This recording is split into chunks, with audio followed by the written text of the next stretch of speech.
ഓം ശ്രീ ഗുരുഭ്യോ നമ. അമ്മയുടെ ബ്രഹ്മചാരി മക്കൾ സാധുക്കൾക്കായി വീട് നിർമ്മിക്കുന്ന സേവയിലാണ്. അവരെ സഹായിക്കാൻ കുറച്ച് ഗൃഹസ്ഥ മക്കളും ചെന്നിട്ടുണ്ട്.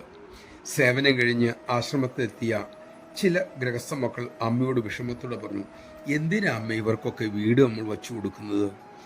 വീടും ജോലിയും ഉപേക്ഷിച്ച് അമ്മയെ തന്നെ ശരണം പ്രാപിച്ചുവെന്ന ഈ ബ്രഹ്മചാരി മക്കൾ എല്ലുമുറിയെ പണിയുകയാണ്.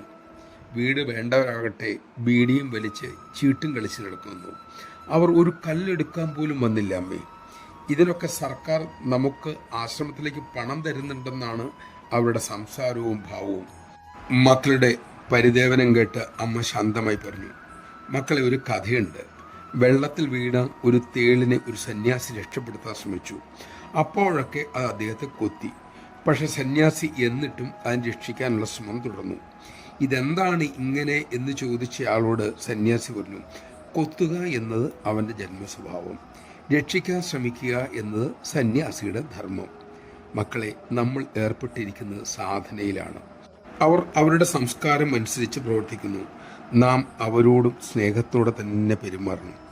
വെറുപ്പരുത്. അതാണ് സാധകന്റെ വിജയം. നമഃശിവായ. പ്രതികൂല സാഹചര്യങ്ങൾ നമ്മുടെ അഹന്തയെ നമുക്ക് വെളിപ്പെടുത്തി തരും.